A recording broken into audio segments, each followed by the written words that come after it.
ಇವತ್ತಿನ ಧ್ಯಾನಾಂಶಕ್ಕೆ ಹೋಗೋಣ. ಪ್ರಕಟಣೆ ಗ್ರಂಥ 2ನೇ ಅಧ್ಯಾಯ 14ನೇ ವಚನ.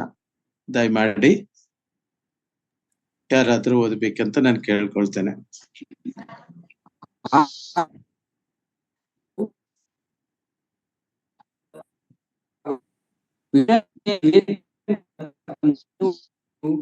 ಜಾರತ್ವ ಮಾಡುವುದರಲ್ಲಿಯೂ ಇಸ್ರಾಯೇಲರು ಮುಗ್ಗರಿಸಿ ಬೀಳಬೇಕೆಂದು ಬಿಳಾಮನು ಬಾಲಕನಿಗೆ ಹೇಳಿದ ದುರ್ಬೋಧನೆಯನ್ನು ಅವಲಂಬಿಸಿರುವವರು ನಿನ್ನಲ್ಲಿದ್ದಾರೆ. ಹಾಗೆಯೇ ಥ್ಯಾಂಕ್ ಯು ಬ್ರದರ್. ಸಾಕು. Today we let us focus our concentration towards this verse. ಈ 14ನೇ ವಚನದ ಆಂತರಿಕ ವಿಷಯಗಳನ್ನ ನಾವು ಕೂಲಂಕಷವಾಗಿ ಧ್ಯಾನಿಸುವುದಕ್ಕೆ ಪವಿತ್ರಾತ್ಮ ದೇವರು ನಮಗೆ ಸಹಾಯ ಮಾಡಲಿ. 14ನೇ ವಚನ ನಾನು ಮತ್ತೊಮ್ಮೆ ಓದ್ತೇನೆ. ಸಹೋದರ ಅವರ ಕನೆಕ್ಟಿವಿಟಿ ಕರೆಕ್ಟ್ ಆಗಿ ಇಲ್ಲದೆ ಇರೋದ್ರಿಂದ ಮೊದಲನೇ ಕೆಲವು ಪದಗಳು ಮಿಸ್ ಆದವು. 14ನೇ ವಚನ, ಆದರೂ ಕೆಲವು ವಿಷಯಗಳಲ್ಲಿ ನಿನ್ನ ಮೇಲೆ ತಪ್ಪು ಹೊರಿಸಬೇಕಾಗುತ್ತದೆ. ವಿಗ್ರಹಕ್ಕೆ ನೈವೇದ್ಯ ಮಾಡಿದ ಪದಾರ್ಥಗಳನ್ನು ತಿನ್ನುವುದರಲ್ಲಿಯೂ ಜಾರತ್ವ ಮಾಡುವುದರಲ್ಲಿಯೂ ಇಸ್ರಾಯೇಲರು ಮುಗ್ಗರಿಸಿ ಬೀಳಬೇಕೆಂದು ಬಿಳಾಮನು ಬಾಲಾಕನಿಗೆ ಹೇಳಿದ ದುರ್ಬೋಧನೆಯನ್ನು ಅವಲಂಬಿಸುವವರು ನಿನ್ನಲ್ಲಿದ್ದಾರೆ. ಈ ವಚನಕ್ಕೆ ಕನೆಕ್ಟಿವಿಟಿ ಇರುವಂತ ವಚನ 13ನೇ ವಚನದ ಕೊನೆಯ ಭಾಗ. ಹೇಗೆ? ಅಂತಿಪನು ಕೊಲ್ಲಲ್ಪಟ್ಟ ದಿನಗಳಲ್ಲಿ ಆದರೂ ನನ್ನಲ್ಲಿಟ್ಟಿರುವ ನಂಬಿಕೆಯನ್ನು ನೀನು ಮರೆ ಮಾಡಲಿಲ್ಲ.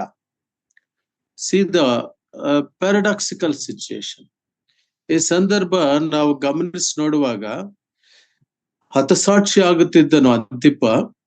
ಆತನನ್ನು ಒಂದು ಬ್ರಾಂಜ್ ಬುಲ್, ಒಂದು ಲೋಹದ ಒಂದು ಹಸದ ಒಂದು ಎತ್ತಿನ ಹೊಟ್ಟೆಯೊಳಗೆ ಇಟ್ಟು ಆತನನ್ನ ಭಸ್ಮ ಮಾಡುವ ಸಂದರ್ಭದಲ್ಲಿ ಕೂಡ ಕ್ರಿಸ್ತ ನಂಬಿಕೆಯಲ್ಲಿ ಇರುವಂತವರು, ವಿಶ್ವಾಸಿಗಳಾಗಿರುವರು ಹಿಂಜರಿಲಿಲ್ಲ. ಒಂದು ಕಡೆ ಬಲವಾಗಿ ನಿಂತಿರುವಂತ ಕರ್ತನಾದ ಯೇಸು ಕ್ರಿಸ್ತನನ್ನು ಅನುಸರಿಸುವಂತ ಅನುಯಾಯಿಗಳು, ಆತನ ಮಾತಿಗೆ ಒಪ್ಪಿಕೊಂಡರವರು, ರಕ್ಷಣೆ ಹೊಂದಿದಂಥವರು, ದೀಕ್ಷಾಸ್ನಾನ ಹೊಂದಿದಂಥವರು, ಸಭೆಯ ನ್ಯೂನತೆಯಲ್ಲಿರುವಂಥವರು. ಇದು ಬಹಳ ಮುಖ್ಯವಾದಂತ ವಿಷಯ. ಅಲ್ಲಿ ಒಂದು ಕನೆಕ್ಟಿವ್ ವರ್ಡ್ ಆದರೂ ಎಂಬುದಾಗಿದೆ.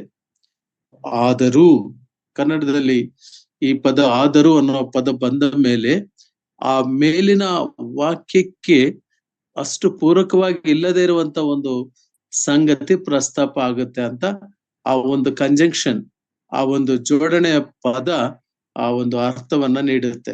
ಇಂಗ್ಲಿಷ್ ನಲ್ಲಿ ಕೂಡ ಅದಕ್ಕೆ ಒಂದು ನಾನುಡಿ ಇದೆ, ifs and buts are troubles in lives ಅಂತ. ಇಫ್ ಅನ್ನೋದು ಉಪಯೋಗಿಸಿದ್ರೆ, ಬಟ್ ಅನ್ನೋದು ಉಪಯೋಗಿಸಿದ್ರೆ ಅವು ಜೀವನದಲ್ಲಿ ತೊಂದರೆಗಳು ಅಂತ ಇಂಗ್ಲಿಷ್ ನಲ್ಲಿ ಹೇಳ್ತಾರೆ. ಒಂದು ಉದಾಹರಣೆ ಕೊಡ್ಬೇಕಾದ್ರೆ, brother I will come to your house if it does not rain ಅಂತ. ಸಹೋದರೇ, ನಾನು ನಿಮ್ಮ ಮನೆಗೆ ಬರ್ತೇನೆ, ಒಳ್ಳೇದು, ಸಂತೋಷ, ಸಹೋದರರು ಮನೆಗೆ ಬರ್ತಾರಲ್ಲ ಅಂತ ನಾವು ಆಸೆ ಪಡ್ತಿರ್ತೀವಿ. ಆದರೆ ಮಳೆ ಬರ್ಲಿಲ್ಲ ಅಂದ್ರೆ ಆವಾಗ ಆ ಮೊದಲನೇ ವಾಕ್ಯಕ್ಕೆ ಇರುವಂತ ಆ ಸಕಾರಾತ್ಮಕ ಅರ್ಥ ಈ ನಂತರದ ಭಾಗ ಇಫ್ ನಂತರ ಬಟ್ ನಂತರ ಬರುವುದು, ಅದು ಅರ್ಥವನ್ನ ಅದು ಕಳ್ಕೊಳ್ಳುತ್ತೆ. We need to know the grammar of the word of God. ದೇವರ ವಾಕ್ಯದ ಭಾಷೆಯ ವ್ಯಾಕರಣವನ್ನು ಕೂಡ ನಾವು ಗಮನಿಸಬೇಕು ಪ್ರಿಯರೇ.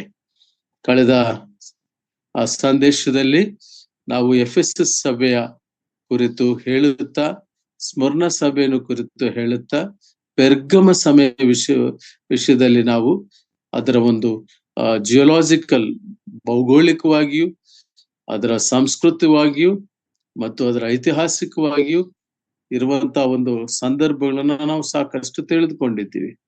ಈಗ ದೇವರು ಯಾವ ರೀತಿ ಅವರನ್ನು ಕುರಿತು ಮೆಚ್ಚಿಕೊಳ್ಳುತ್ತಾನೋ ಆ ವಾಕ್ಯದ ನಂತರವೇ ತಕ್ಷಣವೇ ಆದರೂ ಎಂಬುದಾಗಿರುವಂತ ಪದ ಬಂದಾಗ ಈ 14ನೇ ವಚನದಲ್ಲಿ ಬಹಳ ಗಂಭೀರವಾಗಿರುವಂತ ಕೆಲವು ಆಪಾದನೆಗಳು ಇವೆ, ಕೆಲವು ತಪ್ಪುಗಳು ಇವೆ. ನಾವು ಅದನ್ನ ಸತ್ಯವೇದದಲ್ಲಿ, ಕನ್ನಡದಲ್ಲಿ ನಾವು ನೋಡಿದೆವು. ಆದರೂ ಕೆಲವು ವಿಷಯಗಳಲ್ಲಿ ನಿನ್ನ ಮೇಲೆ ತಪ್ಪು ಹೊರಿಸಬೇಕಾಗುತ್ತದೆ.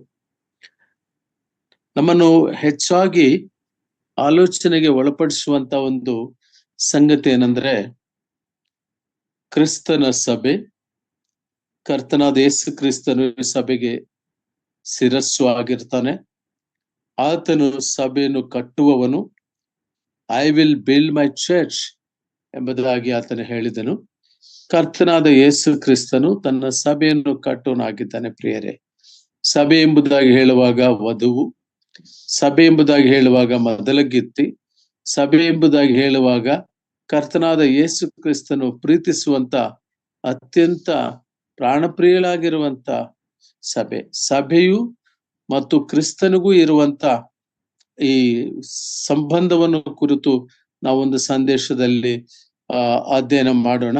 ಅದನ್ನ ಒಂದು ಕಡೆ ಅಲ್ಲಿಟ್ಟು ಈ ವಚನದಲ್ಲಿ ಬಂದಿರುವಂತ ಕೆಲವು ಪದಗಳನ್ನ ನಾವು, ಕೆಲವು ಮಾತುಗಳನ್ನ ನಾವು ಆಲೋಚನೆ ಮಾಡುವಾಗ, since we are in the ಈ ಜೂಮ್ ಆಪ್ ನಲ್ಲಿ ಏರ್ ನಲ್ಲಿ ಹೋಗ್ತಿರೋದ್ರಿಂದ we need to understand, we need to comprehend in the total, in the original meaning of the words.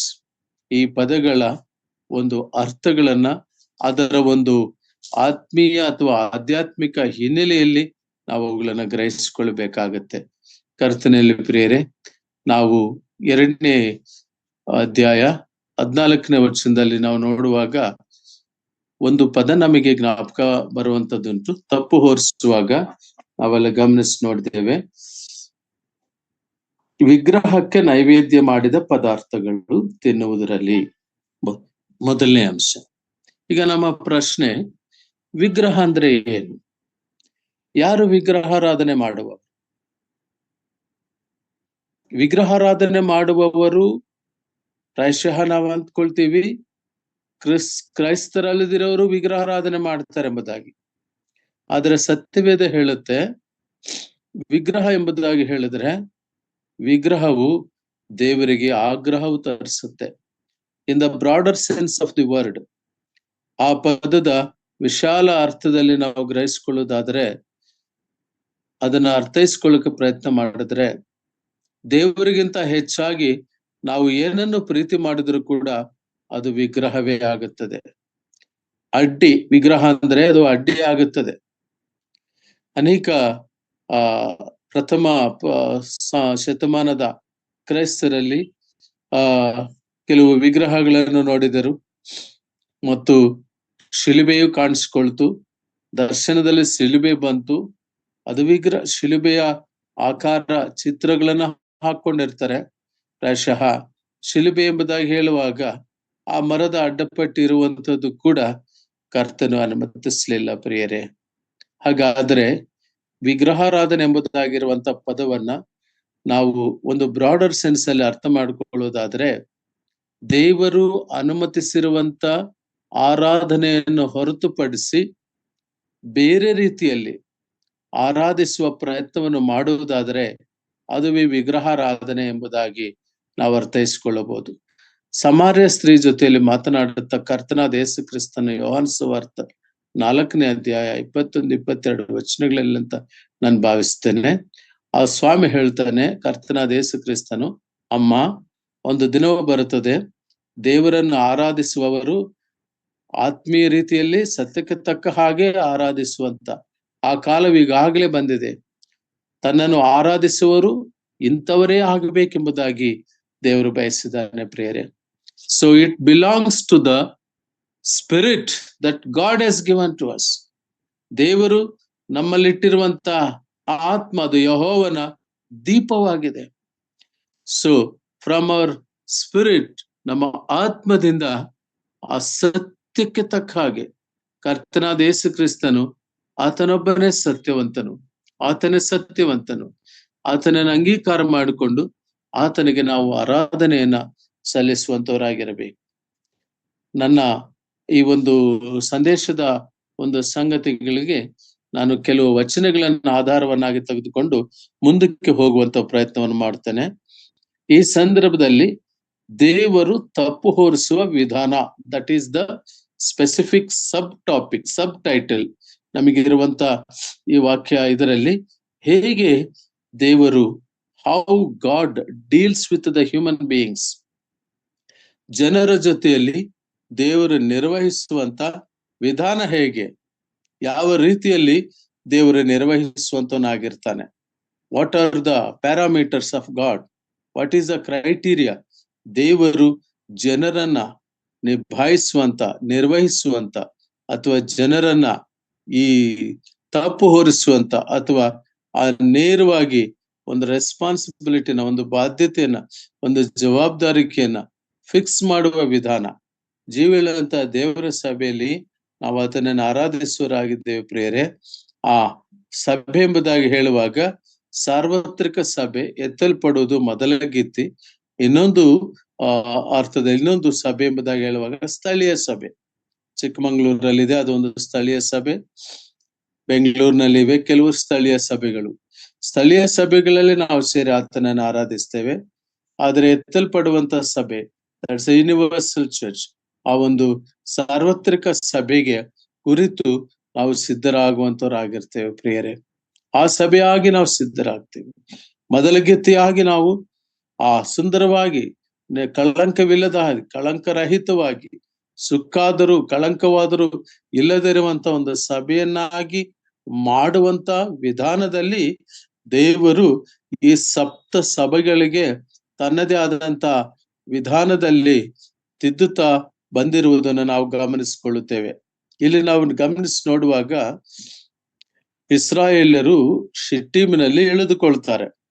ದಯಮಾಡಿ ನೋಡ್ರಿ, ಆ ದೇವರು ಆ ಸಂದರ್ಭಗಳನ್ನ, ಆ ಒಂದು ವಿಗ್ರಹಾರಾಧನೆಯ ಸಂದರ್ಭಗಳಲ್ಲಿ ಹೇಗೆ ದೇವರು ಆ ವಿಷಯದಲ್ಲಿ ತಾನು ಮಧ್ಯ ಪ್ರವೇಶಿಸಿದ್ರು ಅಥವಾ ನ್ಯಾಯ ತೀರಿಸಿದ್ರು ಎಂಬುದಾಗಿ ಅರಣ್ಯಕಾಂಡ 25ನೇ ಅಧ್ಯಾಯ 1ರಿಂದ 5 ವಚನಗಳನ್ನ ಓದಿರಿ.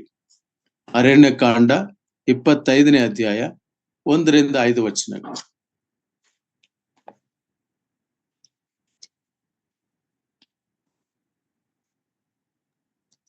ಇಸ್ರಾಯೇಲ್ಯರು ಶಿಟ್ಟೀಮಿನಲ್ಲಿ ವಾಸವಾಗಿದ್ದಾಗ ಅವರು ಮೋವಾಬ್ ಸ್ತ್ರೀಯರೊಡನೆ ಸಹವಾಸ ಮಾಡುವವರಾದರು. ಆ ಸ್ತ್ರೀಯರು ತಮ್ಮ ದೇವತೆಗಳಿಗೆ ಮಾಡಿದ ಔತಣದ ಯಜ್ಞಗಳಿಗೆ ಇಸ್ರಾಯೇಲ್ಯರನ್ನು ಕರೆಸಲು ಇವರು ಆ ಭೋಜನವನ್ನು ಮಾಡಿ ಅವರ ದೇವತೆಗಳಿಗೆ ನಮಸ್ಕರಿಸುವವರಾದರು.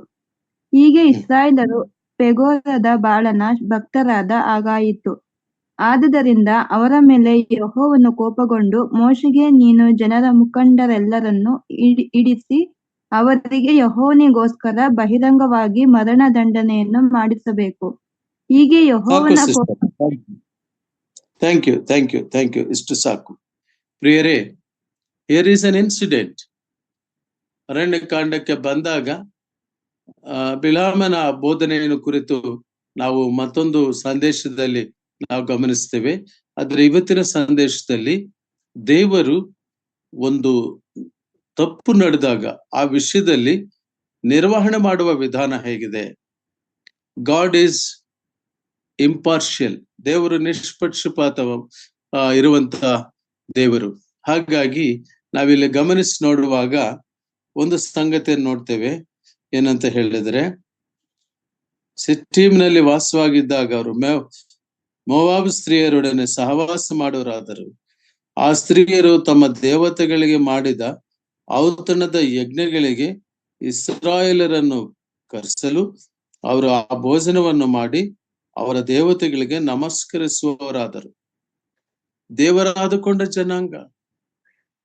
ಐಗುಪ್ತದಿಂದ ದೇವರು ಅವರ ಮೊರೆಯನ್ನು ಲಾಲಿಸಿ ಅವರ ಪ್ರಾರ್ಥನೆಯನ್ನು ಕೇಳಿ 10 ಅದ್ಭುತಗಳನ್ನು ಮೋಶೆ ಮೂಲಕವಾಗಿ ಮಾಡಿ ಕೆಂಪು ಸಮುದ್ರವನ್ನು ಇಬ್ಬಾಗವನ್ನಾಗಿ ಮಾಡಿಸಿ ಆ ಅರಣ್ಯದಲ್ಲಿ, ಆ ಮರಳುಗಾಡಿನಲ್ಲಿ, ಆ ಮರುಭೂಮಿಯಲ್ಲಿ ಆತನು ಅವರಿಗೆ ಜೊತೆಯಲ್ಲಾಗಿದ್ದು ನಡೆಸುತ್ತಾ ಬರುವಾಗ ಯೆಹೋವ ದೇವರಿಗೆ ವಿರುದ್ಧವಾಗಿ ಈ ಗುಂಪು, ಈ ಜನರು ನಡೆದುಕೊಳ್ಳುವಂತ ಸ್ಥಿತಿ.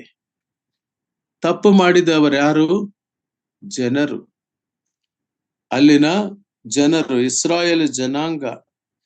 ನಾವಲ್ಲಿ ಏನು ಟೈಟಲ್ ಕನ್ನಡ ಭಾಷೆಯಲ್ಲಿ ತುಂಬಾ ಚೆನ್ನಾಗಿದೆ.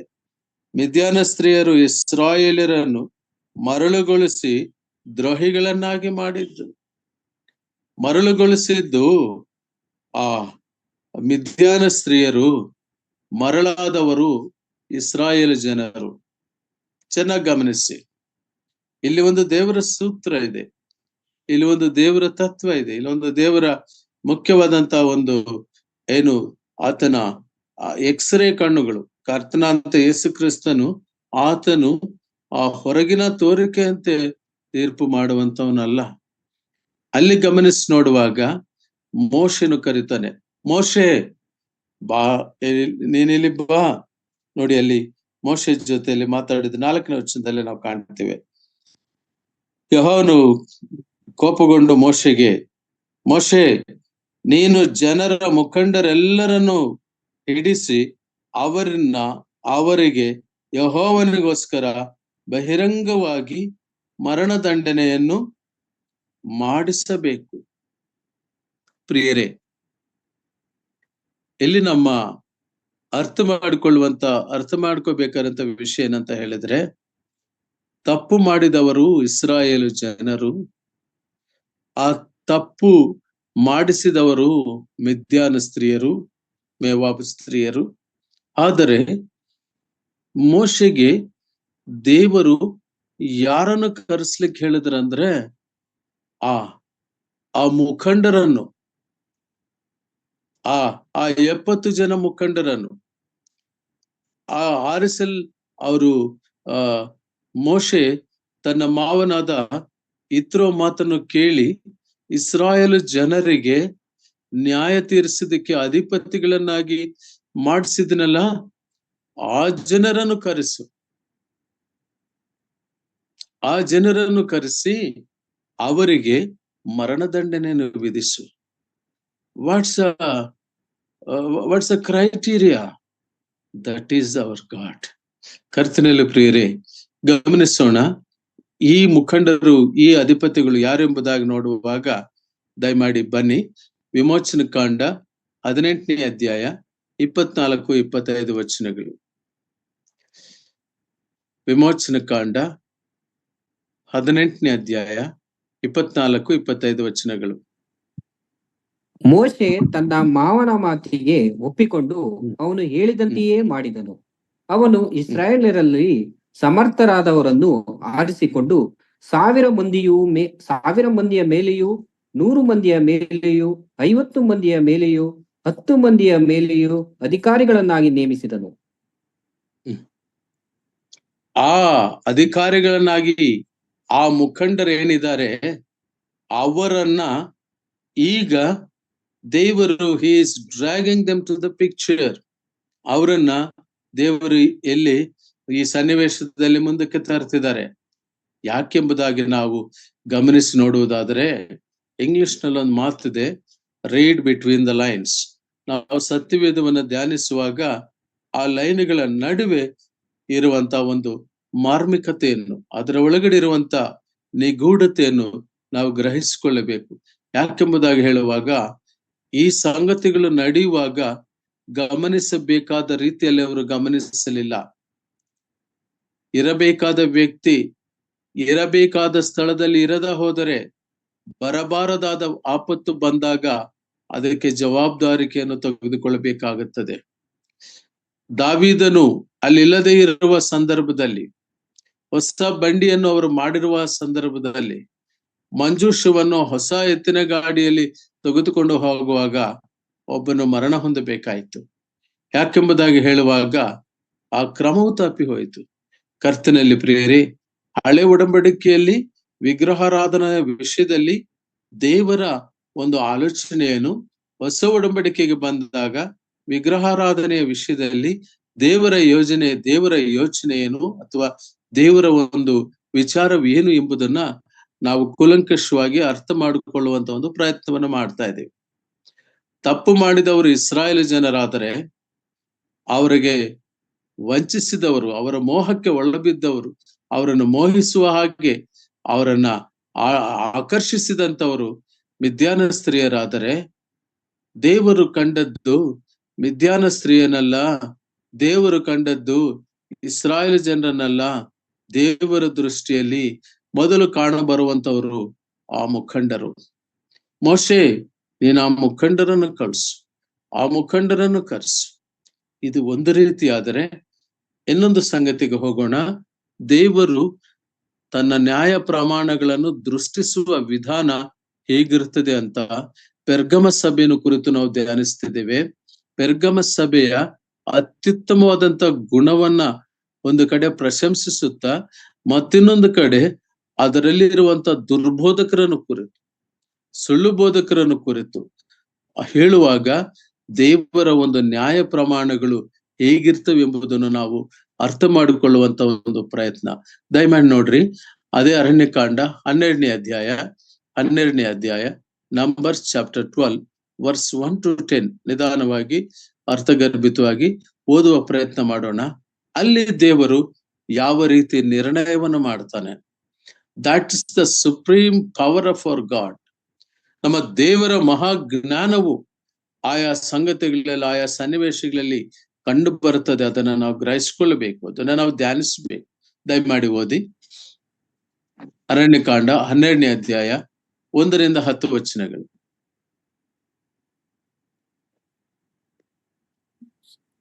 ಮೋಶೆ ಕೂಷ್ ದೇಶದ ಸ್ತ್ರೀಯನ್ನು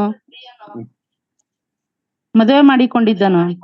ಅದರ ನಿಮಿತ್ತ ಮಿರ್ಯಾಮಳು ಆರೋನನು ಅವನಿಗೆ ವಿರೋಧವಾಗಿ ಮಾತಾಡುವವರಾಗಿ, ಯೆಹೋವನು ಮೋಶೆಯ ಮೂಲಕವಾಗಿ ಮಾತ್ರವೇ ಮಾತಾಡಿದ್ದಾನೋ, ನಮ್ಮ ಮೂಲಕವೂ ಆತನು ಮಾತಾಡಲಿಲ್ಲವೇ ಎಂದು ಹೇಳಿಕೊಂಡರು. ಆ ಮೋಶೆ ಭೂಮಿಯ ಮೇಲಿರುವ ಎಲ್ಲಾ ಮನುಷ್ಯರಿಗಿಂತಲೂ ಬಹು ಸಾತ್ವಿಕನು.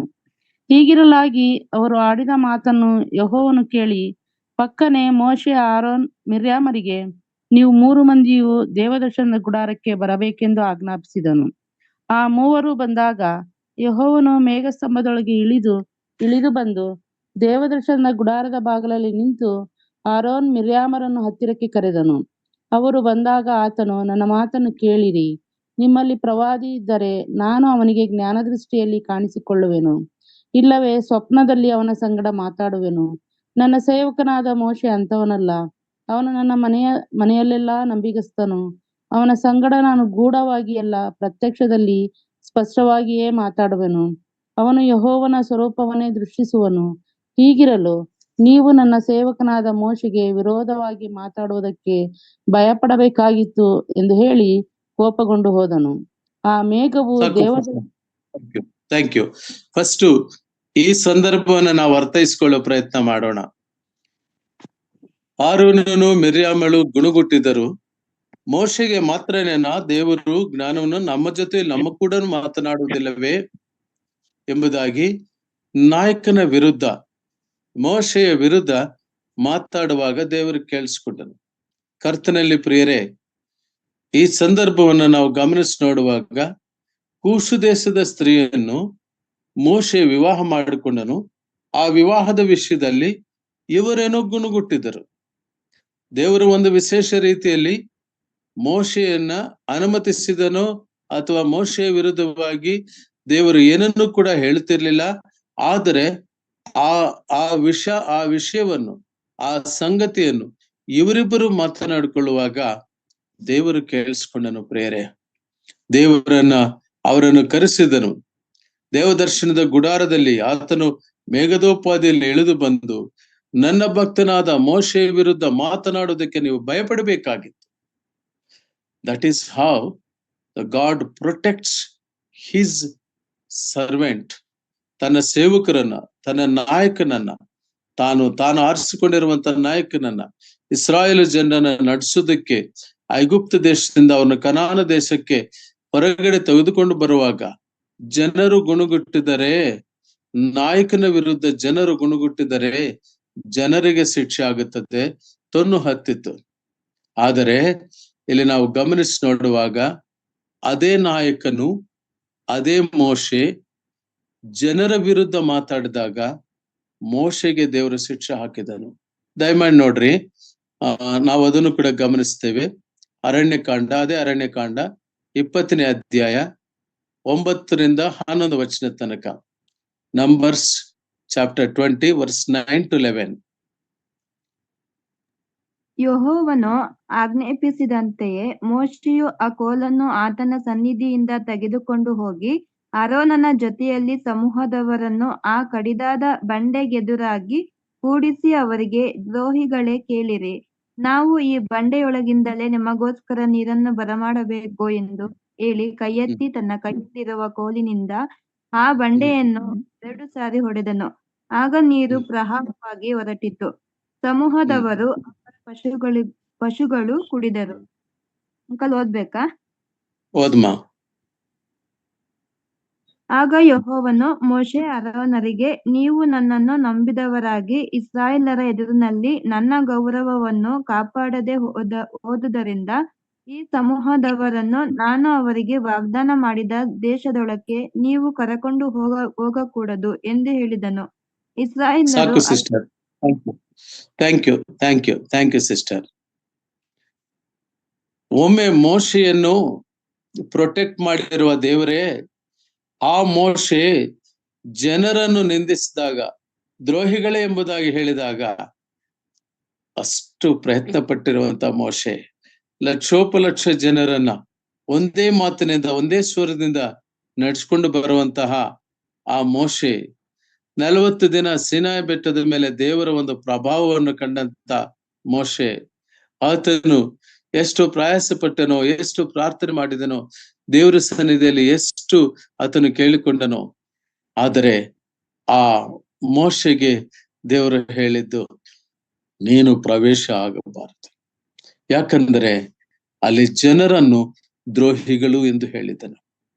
ಕರ್ತನಲ್ಲಿ ಪ್ರಿಯರೇ, ನಾವು ಸಾಮಾನ್ಯವಾಗಿ ಸಭೆಗಳಲ್ಲಿ ಹಿರಿಯರ ವಿಷಯದಲ್ಲಿ ಅಥವಾ ಸೇವಕರ ವಿಷಯದಲ್ಲಿ ನಾವು ವಿನಾಕಾರಣ ಮಾತಾಡ್ಕೊಳ್ತಿರ್ತೇವೆ.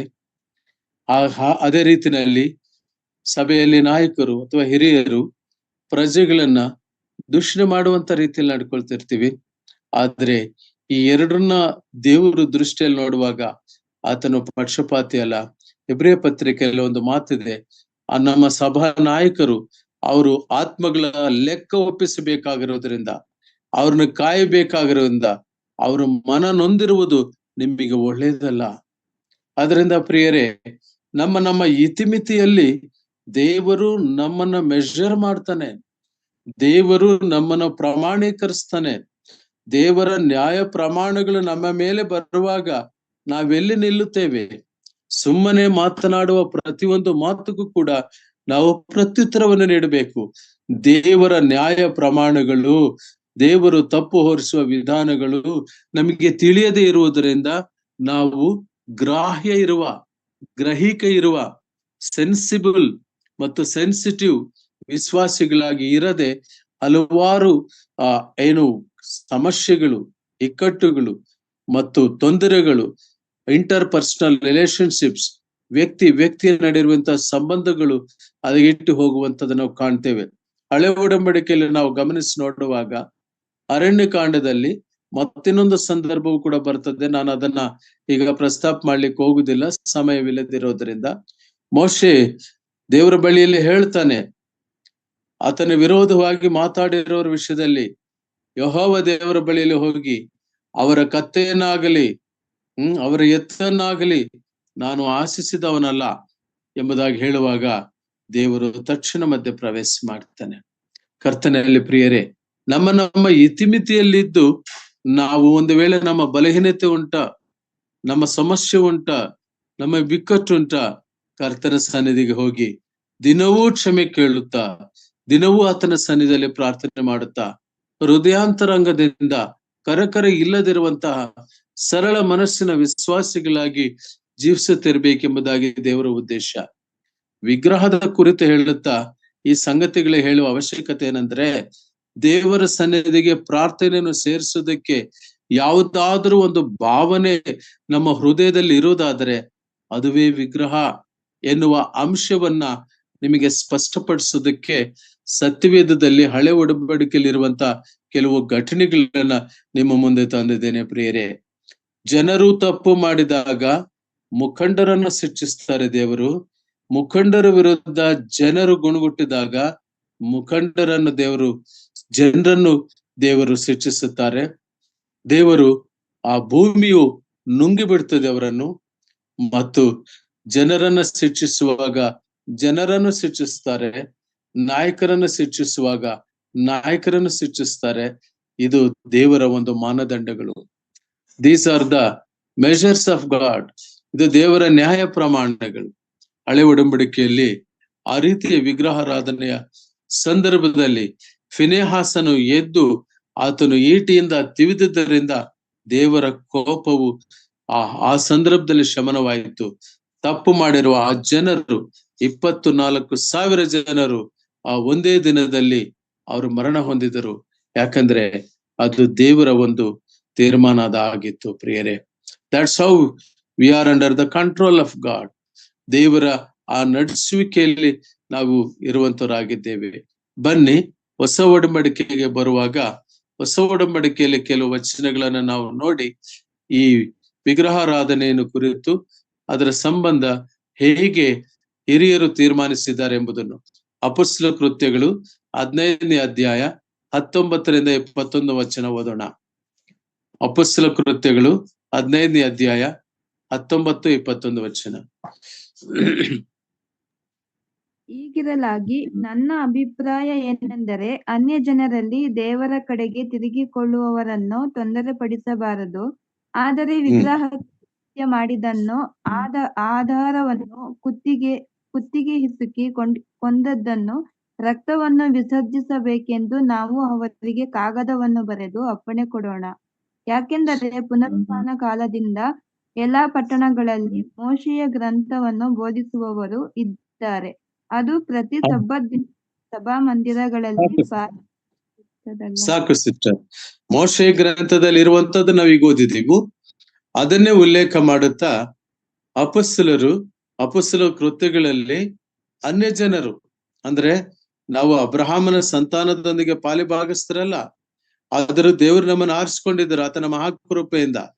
ಒಂದು ವೇಳೆ ನಮ್ಮಲ್ಲಿ ಕೆಲವು ಕಲ್ಚರಲ್ ಹ್ಯಾಬಿಟ್ಸ್ ಇರ್ತವೆ. ಫಾರ್ ಎಕ್ಸಾಂಪಲ್, ಎಲ್ಲ ನಾವು ಊರಿಂದ ಹೊರಗಡೆ ಬಂದ ತಕ್ಷಣ ನಾವು ಕೈಕಾಲು ತೊಳ್ಕೋಬೇಕು ಅಂತ ಒಂದು ಪದ್ಧತಿ ಇರ್ತದೆ. ಅದು ನಮ್ಮ ಒಂದು ಕಲ್ಚರ್ ಅಥವಾ ನಮ್ಮ ಒಂದು ಪದ್ಧತಿ, ನಮ್ಮ ಡ್ರೆಸ್ ಕೋಡ್, ನಾವು ಹಾಕೊಳ್ಳುವಂತ ಒಂದು ಬಟ್ಟೆ ಈ ಒಂದು ರೀತಿಯಲ್ಲಿ ಇರುವಂತದ್ದಾಗಿರ್ತದೆ.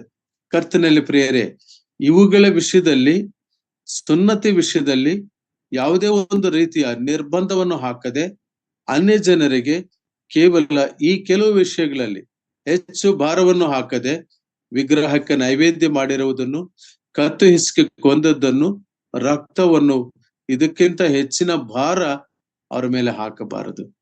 ಕರ್ತನಲ್ಲಿ ಪ್ರಿಯರೇ, ಅಪೊಸ್ತಲನಾದ ಪೇತ್ರನು ಪ್ರಸಂಗ ಮಾಡಿದಾಗ ಸುಮಾರು 3,000 ಜನ ಕರೆಯಲ್ಪಟ್ಟವರು ದೀಕ್ಷಾಸ್ನಾನ ತೆಗೆದುಕೊಂಡರು. ಅವರು ಮಂಡಳಿಗೆ ಸೇರಿಸಲ್ಪಡ್ತಿದ್ರು. ಸಭೆಯ ಸಂಖ್ಯೆ ಹೆಚ್ಚಾಗುತ್ತಾ ಬಂದರು. ದೇವರು ಅಪೊಸ್ತಲನಾದ ಪೌಲನನ್ನು ಅನ್ಯ ಜನರಿಗೆ ಸುವಾರ್ತೆಯನ್ನು ಸಾರೋದಕ್ಕೆ ಆರಿಸಿಕೊಂಡರು. ಆ ಅನ್ಯ ಜನರಿಗೆ ವಿಗ್ರಹಾರಾಧನೆ ವಿಷಯದಲ್ಲಿ, ವಿಗ್ರಹಗಳಿಗೆ ನೈವೇದ್ಯ ಹಾಕಿರುವುದರ ವಿಷಯದಲ್ಲಿ ಒಂದು ಸ್ಪಷ್ಟವಾದಂತ ಅಭಿಪ್ರಾಯ ಇರಬೇಕೆಂಬುದನ್ನು ಆತನು ಈ ಮಾತುಗಳಲ್ಲಿ ಹೇಳ್ತಾನೆ. ಇನ್ನೊಂದು ಸಂಗತಿಯನ್ನ ನಾವು ಗಮನಿಸ್ತೇವೆ. ಅದೇ ಅಪೊಸ್ತಲ ಕೃತ್ಯ 15ನೇ ಅಧ್ಯಾಯ 28-29 ವಚನಗಳು. ವಿಗ್ರಹಕ್ಕೆ ನೈವೇದ್ಯ ಮಾಡಿದ್ದನ್ನು, ರಕ್ತವನ್ನು ಕುತ್ತಿಗೆ ಹಿಸುಕಿ ಕೊಂದದ್ದನ್ನು, ಆಧಾರವನ್ನು ವಿಸರ್ಜಿಸುವುದು ಅವಶ್ಯವಾಗಿದೆ. ಇದಕ್ಕೆ ಹೆಚ್ಚಿನ ಭಾರವನ್ನು ನಿಮ್ಮ ಮೇಲೆ ಹಾಕಬಾರದೆಂದು ಪವಿತ್ರಾತ್ಮನಿಗೂ ನಮಗೂ ವಿಹಿತವಾಗಿ ತೋರಿತು ಎಂದು ಪವಿತ್ರಾತ್ಮನಿಗೂ ತೋಚಿತು. ಸಾಕು ಸಿಸ್ಟರ್, ಪವಿತ್ರಾತ್ಮನಿಗೂ ಕೂಡ ಈ ವಿಷಯವು ತೋಚಿತು. ಹಾಗಾಗಿ ವಿಗ್ರಹಕ್ಕೆ ನೈವೇದ್ಯ ಮಾಡಿರುವುದನ್ನ ನಾವು ತೆಗೆದುಕೊಳ್ಳಬಾರದು. ವಿಗ್ರಹಕ್ಕೆ ನೈವೇದ್ಯವನ್ನ ಮಾಡಿರುವುದು, ತೆಗೆದುಕೊಳ್ಳುವುದು ದೇವರ ದೃಷ್ಟಿಯಲ್ಲಿ ಅದು ಸಮ್ಮತಿಸಿರುವಂತದ್ದಲ್ಲ ಎಂಬುದಾಗಿ ಪವಿತ್ರಾತ್ಮನಿಗೂ ತೋಚಿತು. ಪವಿತ್ರಾತ್ಮನು ತಾನೇ ಸಭೆಯಲ್ಲಿ ನಮಗೆ ಏನು ದೇವರ ಒಂದು ನಮ್ಮ ಜೀವನದಲ್ಲಿ ಪಾಪ ಮತ್ತು ನೀತಿ ಮತ್ತು ನ್ಯಾಯ ತೀರ್ಪು ಇವುಗಳ ಬಗ್ಗೆ ಗ್ರಹಿಕೆ ಉಂಟು ಮಾಡ್ತಕ್ಕಂಥ ಪವಿತ್ರಾತ್ಮ ದೇವರು ನಮ್ಮಲ್ಲಿ ಕಾರ್ಯ ಮಾಡುವಂತನಾಗಿರ್ತಾನೆ ಪ್ರಿಯರೇ. ಅದೇ ರೀತಿ 1 ಯೋಹಾನ 5ನೇ ಅಧ್ಯಾಯ 20-21 ವಚನಗಳಲ್ಲಿ ಭಕ್ತನಾದ ಯೋಹಾನನು ಒಂದು ಮಾತನ್ನ ಹೇಳ್ತಾನೆ. ಪ್ರಿಯವಾದ ಮಕ್ಕಳಿಗರ ವಿಗ್ರಹಗಳಿಗೆ ದೂರವಾಗಿ ನಿಮ್ಮನ್ನು ನೀವು ಕಾಪಾಡಿಕೊಳ್ಳಿರಿ. ವಿಗ್ರಹಗಳಿರುವ ಕಡೆಗೆ ನೀವು ಹೋಗಬೇಡ್ರಿ, ಅವಕ್ಕೆ ದೂರವಾಗಿರಿ. ಯಾಕೆಂಬುದೇ ಹೇಳುವಾಗ ವಿಗ್ರಹವು ದೇವರಿಗೆ ಆಗ್ರಹವನ್ನು ತರ್ತದೆ, ಸಿಟ್ಟನ್ನು ತರಿಸುವಂತದ್ದಾಗಿರ್ತದೆ, ಕೋಪವನ್ನು ಎಬ್ಬಿಸುವಂತದ್ದಾಗಿರ್ತದೆ. ಆದ್ದರಿಂದ ವಿಗ್ರಹಾರಾಧನೆ ಮಹಾಪಾಪವಾಗಿ ದೇವರು ಪರಿಗಣಿಸಿದ್ದನ್ನು ನಾವು ಕಾಣ್ತೇವೆ ಪ್ರಿಯರೇ. ಇನ್ನೊಂದು ಸಂಗತಿಯನ್ನು ನಾನು ಓದ್ತೇನೆ. 1 ಕೊರಿಂಥ 6ನೇ ಅಧ್ಯಾಯ 15-20. 1 ಕೊರಿಂಥ 6ನೇ ಅಧ್ಯಾಯ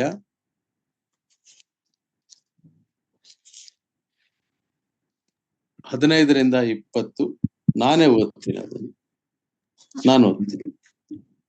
1 ಕೊರಿಂಥ 6ನೇ ಅಧ್ಯಾಯ 15-20 ವಚನಗಳನ್ನ ನಾನು ಓದ್ತೇನೆ. ನಿಮ್ಮ ದೇಹಗಳು ಕ್ರಿಸ್ತನ ಅಂಗಗಳಾಗಿವೆ ಎಂಬುದು ನಿಮಗೆ ತಿಳಿಯದೋ? ಹೀಗಿರಲಾಗಿ ಕ್ರಿಸ್ತನ ಅಂಗಗಳಾಗಿರುವಂತವುಗಳನ್ನು ತೆಗೆದು ಬಿಟ್ಟು ವೇಶ್ಯೆಯ ಅಂಗಗಳಾಗಿ ಮಾಡಬಹುದೋ? ನಾನು ಅಲ್ಲಿ ಪದವನ್ನು ಸ್ವಲ್ಪ ಬದಲಾಯಿಸಿದ್ದೀನಿ. ಟ್ರಾನ್ಸ್ಲೇಷನ್ ಅಲ್ಲಿ ಒಂದಷ್ಟು ವ್ಯತ್ಯಾಸಗಳನ್ನ ನಾವು ಗಮನಿಸಿಕೊಳ್ಳಬೇಕು. ಆ ಪದವನ್ನ ಬದಲಾಯಿಸಬೇಕಾಗಿತ್ತು. ಅದಕ್ಕೋಸ್ಕರ ನಾನು ಹಾಗೆ ನಾನೇ ಓದ್ತೀನಿ ಎಂಬುದಾಗಿ ಹೇಳಿದ್ದು. ಅಂಗಗಳಾಗಿ ಮಾಡಬಹುದೋ? ಎಂದಿಗೂ ಮಾಡಬಾರದು. ವೇಶ್ಯೆಯ ಸಂಸರ್ಗ ಮಾಡುವವನು ಅವಳೊಂದಿಗೆ ಒಂದೇ ದೇಹವಾಗಿದ್ದಾನೆಂಬುದು ನಿಮಗೆ ತಿಳಿಯದು. ಗಂಡ ಹೆಂಡರಿಬ್ಬರು ಒಂದೇ ಶರೀರವಾಗಿರುವರೆಂದು ದೇವರು ಹೇಳುತ್ತಾನಲ್ಲ. ಕರ್ತನ ಸಂಸರ್ಗದಲ್ಲಿರುವವನಾದರೂ ಆತನೊಂದಿಗೆ ಒಂದೇ ಆತ್ಮವಾಗಿದ್ದಾನೆ. ಜಾರತ್ವಕ್ಕೆ ದೂರವಾಗಿ ಓಡಿ ಹೋಗಿರಿ. ಮನುಷ್ಯರು ಮಾಡುವ ಇತರ ಪಾಪ ಕೃತ್ಯಗಳು ದೇಹಕ್ಕೆ ಹೊರಗಾಗಿವೆ, ಆದರೆ ಜಾರತ್ವ ಮಾಡುವವನು ತನ್ನ ದೇಹಕ್ಕೆ ಹಾನಿಕರವಾದ ಪಾಪವನ್ನು ಮಾಡುತ್ತಾನೆ. ಆಗ ತಕ್ಷಣ ಅವನು ಗೊತ್ತಾಗುವುದಿಲ್ಲ. ಅವನು ಜಾರತ್ವ ಮಾಡುವಾಗ ಆ ವೇಶ್ಯೆಯೊಂದಿಗೆ, ಆ ಸ್ತ್ರೀಯೊಂದಿಗೆ ಇವನು ಸೇರಿದಾಗ ಅದು ಅವನ ರಕ್ತದಲ್ಲಿ ಪ್ರವೇಶ ಆಗುತ್ತೆ, ಅವನ DNA ಯಲ್ಲಿ ಸೇರಿಕೊಳ್ಳುತ್ತೆ. ದೇವರ ಸೃಷ್ಟಿಯಾಗಿ ಕ್ರಿಸ್ತನ ಅಂಗವಾಗಿರುವ ಈ ವಿಶ್ವಾಸಿಯಲ್ಲಿ ಆ DNA ನಲ್ಲಿ, ಆ ಬ್ಲಡ್ ನಲ್ಲಿ ಇವಳ ಆ ಒಂದು ಸಂಸರ್ಗ ಸೇರಿಕೊಂಡಾಗ ಅದು ದೇವರಿಗೆ ವಿಗ್ರಹಾರಾಧನೆಯಂತೆ ಇದು ಭಯಾನಕವಾದಂತಹ ಪಾಪವಾಗಿ ಪರಿಗಣಿಸುತ್ತೆ. ಇದರ ಬಗ್ಗೆ ಬಹಳಷ್ಟು ನಾವು ಎಚ್ಚರವುಳ್ಳವರಾಗಿರಬೇಕು ಪ್ರಿಯರೇ. ಯೋಸೇಫನು ಓಡಿ ಹೋದನು. ಯಾಕೆಂಬುದಾಗಿ ಹೇಳುವಾಗ ಆ ಹಿಡಿತಕ್ಕೆ ಸಿಲುಕಿದಾಗ ಅದು ಆಳವಾದಂತ ಒಂದು ಏನು ಆ ಆಳವಾಗಿರುವಂತ ಒಂದು ಕಣಿವೆ ಎಂಬುದಾಗಿ ಅಂದ್ಕೋಬಹುದು. ಅಷ್ಟು ಆಳಕ್ಕೆ ಮನುಷ್ಯ ಹೋಗ್ತಾನೆ. ನಾನು ಓದ್ತಾ ಇದ್ದೇನೆ ಮುಂದಕ್ಕೆ. ಜಾರತ್ವಕ್ಕೆ ದೂರವಾಗಿ ಓಡಿ ಹೋಗಿರಿ. ಮನುಷ್ಯರು ಮಾಡುವ ಇತರ ಪಾಪ ಕೃತ್ಯಗಳು ದೇಹಕ್ಕೆ ಹೊರಗಾಗಿವೆ, ಆದರೆ ಜಾರತ್ವ ಮಾಡುವವನು ತನ್ನ ದೇಹಕ್ಕೆ ಹಾನಿಕರವಾದ ಪಾಪವನ್ನು ಮಾಡ್ತಾನೆ. ಇದು ಹಾನಿಕರವಾಗುತ್ತೆ. ಭಯಾನಕವಾದ ರೋಗಗಳು ಬರ್ತವೆ, ಶರೀರಕ್ಕೆ ಹಾನಿ ಮಾಡಿಕೊಳ್ತಾನೆ. ದೇವರಿಂದ ದೊರಕಿ ನಿಮ್ಮೊಳಗೆ ನೆಲೆಗೊಂಡಿರುವ ಪವಿತ್ರಾತ್ಮನಿಗೆ ನಿಮ್ಮ ದೇಹವು ಗರ್ಭಗುಡಿಯಾಗಿದೆ ಎಂಬುದು ನಿಮಗೆ ತಿಳಿಯದೋ? Don't you know that you are the temple of God? ಈ ವಿಷಯದಲ್ಲಿ ಪ್ರಿಯರೇ, ವಿಗ್ರಹಾರಾಧನೆಯು ದೇವರ ಕೋಪವನ್ನು ಎಷ್ಟು ಎಬ್ಬಿಸುತ್ತದೋ, ಜಾರತ್ವವು ಅಷ್ಟೇ ದೇವರ ಕೋಪವನ್ನು ಎಬ್ಬಿಸುವಂತ ಭಯಂಕರವಾದ ಪಾಪವಾಗಿದೆ. ಕರ್ತನಲ್ಲಿ ಪ್ರಿಯರೇ, ಎಷ್ಟು ಸತ್ಯ ದೇವರ ವಾಕ್ಯ. ಆ ಸಂಸರ್ಗದಲ್ಲಿರುವವರು, ಆ ಒಂದು ಏನು ಆ ಅನೈತಿಕತೆಯಲ್ಲಿರುವವರು ಅಲ್ಲಿ ಹಾಗೆ ಕ್ರಿಸ್ತನ ಅಂಗಗಳಾಗಿ ಹೇಗಿರ್ಲಿಕ್ಕೆ ಸಾಧ್ಯ? ಅದು ಹೇಗೆ ತಾನೇ ಸಾಧ್ಯ? ಆಗ ದೇವರ ವಾಕ್ಯ ಹೇಳುತ್ತೆ, ನೀವು ನಿಮ್ಮ ಸ್ವಂತ ಸೊತ್ತಲ್ಲ, ಪವಿತ್ರಾತ್ಮನಿಗೆ ನಿಮ್ಮ ದೇಹವು ಗರ್ಭಗುಡಿ ಆಗಿದೆ ಎಂಬ ನಿಮ್ಗೆ ತಿಳಿಯದು. ನೀವು ನಿಮ್ಮ ಸ್ವಂತ ಸೊತ್ತಲ್ಲ, ನೀವು ಕ್ರಯಕ್ಕೆ ಕೊಳ್ಳಲ್ಪಟ್ಟವರು. ಆದ ಕಾರಣ ನಿಮ್ಮ ದೇಹದಲ್ಲಿ ದೇವರ ಪ್ರಭಾವವನ್ನು ಪ್ರಕಾಶಪಡಿಸಿರಿ. ಕರ್ತನಲ್ಲಿ ಪ್ರಿಯರೇ, ಇದನ್ನ ನಾವು ದೇವರ ವಾಕ್ಯದಲ್ಲಿ ಗಮನಿಸಿ ನೋಡ್ತೇವೆ. 1 ಕೊರಿಂಥ 3ನೇ ಅಧ್ಯಾಯ 16ನೇ ವಚನದಲ್ಲಿ ನಾವು ನೋಡುವಾಗ, ನೀವು ದೇವರ ಆಲಯವಾಗಿದ್ದೀರೆಂದು, ದೇವರ ಆತ್ಮನು ನಿಮ್ಮಲ್ಲಿ ವಾಸ ಮಾಡುತ್ತಾನೆಂದು ನಿಮಗೆ ಗೊತ್ತಿಲ್ಲವೋ?